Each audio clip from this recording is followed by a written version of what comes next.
ఓం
శ్రీ గురుభ్యో నమః. హరి ఓం. మా సోమేశ్వర జనార్దన స్వామి ఆలయ ప్రధాన స్వామి కందుకూరి స్వామి సోమబాబు గారు అంటారు. అలాగే మహాశివరాత్రి చాలా విశేషమైన ఉత్సవాలు జరుగుతాయి. మొదటి రోజు అంకురార్పణ, ధ్వజారోహణ, దీక్షావత్సరాలు జరుగుతాయి. ప్రారంభ రోజు వేల 13వ తారీఖుని. అలాగే ఈ 5 రోజులు కూడా స్వామివారికి విశేషమైన ప్రోగ్రాలు జరుగుతాయి. లక్ష్మీకుమార్తెలు జరుగుతాయి. మహాశివరాత్రి తెల్లవారుజామున 3ంటికి ఆలయం తెరిచి మహన్యాసపురం రుద్రాభిషేకం భక్తులు దర్శనం ఏర్పాటు చేస్తాము. సాయంత్రం సూర్యాస్తమనం వరకు అభిషేకాలు జరుగుతాయి. అనంతరం స్వామివారి మహన్యాసపూర్వంగా 8ంటికి జగజ్యోతి వెలిగిస్తారు. అనంతరం స్వామివారి మహారుద్రాభిషేకం విశేషంగా బ్రాహ్మణ సమీక్షతో జరుగుతుంది. అనంతరం స్వామివారి లింగోత్సవాల్లో స్వామివారి విశేషమైన అలంకారం మహానైవేద్యం జరుగుతుంది. మహానైవేద్యం అనంతరం స్వామివారికి ఆరతి నీరాజనంతరం గ్రామోత్సవం జరుగుతుంది. గ్రామోత్సవం అనంతరం స్వామివారి కళ్యాణోత్సవం, అలాగే సాయంత్రం రథోత్సవం, మొన్నాడు కూడా 2 రోజులు రథోత్సవం జరుగుతుంది. మంగళవారం కూడా స్వామివారి రథోత్సవాలు జరుగుతాయి. అనంతరం స్వామివారి చక్రస్థానం, పూర్ణావతి, వసంతోత్సవం జరుగుతుంది. అలాగే చంద్రపుష్పంలో తెప్పోత్సవం విశేషంగా జరుగుతుంది. కొన్ని వేల మంది వచ్చి భక్తులు దర్శనం చేసుకుంటారు. ఆ తెప్పోత్సవం అనంతరం గరుడు వాహనం, శేషవాహనం గ్రామోత్సవం జరుగుతుంది. గ్రామోత్సవం అనంతరం దొంగవెల్లి, నాగవెల్లి పుష్పోత్సవం జరుగుతుంది. చాలా విశేషమైన కార్యక్రమాలు 5 రోజులు కూడా చాలా విశేషమైన పూజా కార్యక్రమాలు జరుగుతాయి. ఆ పరమేశ్వర ఎల్లవేళలా ఈ ప్రజలందరి మీద అష్టైశ్వర్యాలు, ఆరోగ్యాలు వారిని కోరి ప్రార్థించున్నాం. ఓం నమ శివాయ. పంచారామ క్షేత్రాల్లో ఒకటైన శ్రీ గునుపోడు గ్రామంలో ఇచ్చేసిన సోమేశ్వర జనార్దన స్వామి దేవస్థానానికి ఈ సంవత్సరం మహాశివరాత్రి సందర్భంగా 15/2/2026 నుంచి 16వ తారీఖు రథోత్సవం, 17వ తారీఖు తెప్పోత్సవం, ఈ 3 రోజులు అతి ముఖ్యమైన ఘట్టాలు. ఈ మూడు ఘట్టాలకి కూడా వేలాది మంది భక్తులు వచ్చి శ్రీ స్వామివారిని దర్శించుకోవడం జరుగుతుంది. ముఖ్యంగా శివరాత్రి రోజున శ్రీ స్వామివారి దర్శనార్థం వచ్చి భక్తులకి 4 క్యూ లైన్లు ఏర్పాటు చేశాము. ఈ 4 క్యూ లైన్ల ద్వారా పైన ఎండ తగలకుండా చలువు పందులు కూడా ఏర్పాటు చేయడం జరిగింది.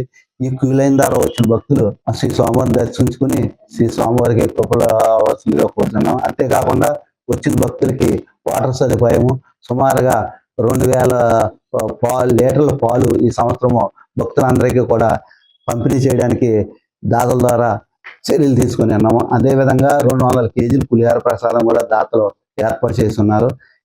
దర్శనం అయిన అనంతరం వెళ్ళిన భక్తులందరికీ కూడా ఉచిత పులిహార ఏర్పాటు చేయడం జరిగింది. అదేవిధంగా ఈ సంవత్సరం ఎక్కువ మంది ఉచిత బస్సులు వేసిన కారణంగా ఎక్కువ మంది భక్తులు వస్తారని చెప్పేసి ఆలోచన చేసి వారందరికీ కూడా ఏ విధమైన సౌకర్యం కలగకుండా చూడాలన్న ఉద్దేశంతో ఆర్డీఓ గారు, అదేవిధంగా దేవాదాయ మంత్రి వర్యులు, అదేవిధంగా కలెక్టర్ గారు 3 వీసీలు పెట్టడం జరిగింది. వీసీల్లో మాకు ఆదేశాలు ఇచ్చి ఉన్నారు. ఆ ఆదేశాల ప్రకారం వచ్చిన భక్తులందరికీ కూడా ఏ విధంగా అసౌకర్యం కలగకుండా ఉండడానికి సుమారుగా పోలీస్ శాఖ వారు ఆదేశాలు 30 మందిని అదనంగా సెక్యూరిటీ గార్డ్ని ఏర్పాటు చేసుకోమన్నారు. వాళ్ళని కూడా మేము 30 మందిని అదనంగా సెక్యూరిటీ గార్డ్ని ఏర్పాటు చేసుకున్నాం. సీసీ కెమెరాల ద్వారా మానిటరీ చేయడానికి ఒక కమాండింగ్ రూమ్ కూడా ఏర్పాటు చేయడం జరిగింది. అక్కడ శాఖల అధికారులు ఉండి కూడా అది పర్యవేక్షణ చూసుకుంటూ ఉంటారు. అదేవిధంగా భక్తులకి ఏ విధమైన అసౌకర్యం కలగకుండా ఉండాలని చెప్పేసి చర్యలు తీసుకుని ఉన్నాం. కావున శ్రీ స్వామిని దర్శించుకుని శ్రీ స్వామివారి కృపకు పాత్ర కావాల్సిందిగా. ఓం నమ శివాయ. శ్రీ సోమేశ్వర జనార్దన స్వామి టెంపుల్ యందు ఉత్సవాల కార్యక్రమం సందర్భంగా అన్ని డిపార్ట్మెంట్ వారితో కూడా మీటింగ్ పట్టేది. పోలీసు వారు, రెవెన్యూ వారు, అలాగే మున్సిపల్ శాఖ, ఫైర్, అలాగే ఎండోమెంట్ అన్ని డిపార్ట్మెంట్ సహకారం తీసుకుంటూ, అలాగే మా ధర్మకర్తల సహకారం తీసుకుంటూ వీరందరూ ఆశయాలను వీరందరూ ఆశీస్సులతో వీరి యొక్క అన్నదండలతో అందరికీ భక్తులందరికీ కూడా దర్శనానికి ఏర్పాటు చేయాలనే సంకల్పంతో ఉన్నాం. క్యూ లైన్ ఏర్పాటు చేసాం. వచ్చినటువంటి వాళ్ళందరికీ కూడా పాలి పంపిణీ కార్యక్రమం ఏర్పాటు చేస్తాం. వచ్చిన వాళ్ళందరికీ కూడా భక్తులు ప్రసాదం ఏర్పాటు చేస్తాం. వచ్చిన భక్తులందరికీ కూడా భోజనాలు ఏర్పాటు చేస్తాం.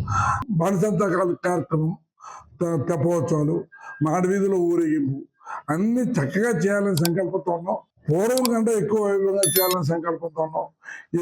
ఎటువంటి ఇబ్బంది లేకుండా అందరినీ కలుపుకుంటూ అందరితో రిలేషన్షిప్ మెయింటైన్ చేస్తూ అన్ని వర్గాలు, అన్ని మతాలు, అన్ని కులాలు అందరినీ రిలేషన్ మెయింటైన్ చేస్తూ వాళ్ళ ఆశయాలు వాళ్ళకి అనుగుణంగా మేము కష్టపడి పనిచేస్తానని ఈ సభముగా తెలియజేస్తూ, మరి ముఖ్యంగా ఈ పెద్దరాటానికి మా ఎమ్మెల్యే బాబు గారు సహకారం, వారి ఆశీస్సులు, వారి అన్నదాంట్లో కూటమి నాయకుల అన్నదానంతో నాకు ఈ పదవి వచ్చింది. ఖచ్చితంగా 100 రూపాయలు వారి ఆశయాలు బాగా చేయాలని సంకల్పంతో నాకు అపాయింట్ చేశారు. వారి ఆశయాలకు ఏ విధమైన ఇబ్బంది లేకుండా వారు ఏదైతే ఆశించారో దాని రెట్టు ఉత్సాహంతో కష్టపడి పనిచేసి తక్కువ మాట్లాడి ఎక్కువ పనిచేసి అభివృద్ధి చేయాలని సంకల్పంతో మా ధర్మకర్తల మండలం ఉంది. 100 రూపాయలు కష్టపడి పనిచేస్తాం. మానవ సేవ మాధవ సేవ అన్నారు.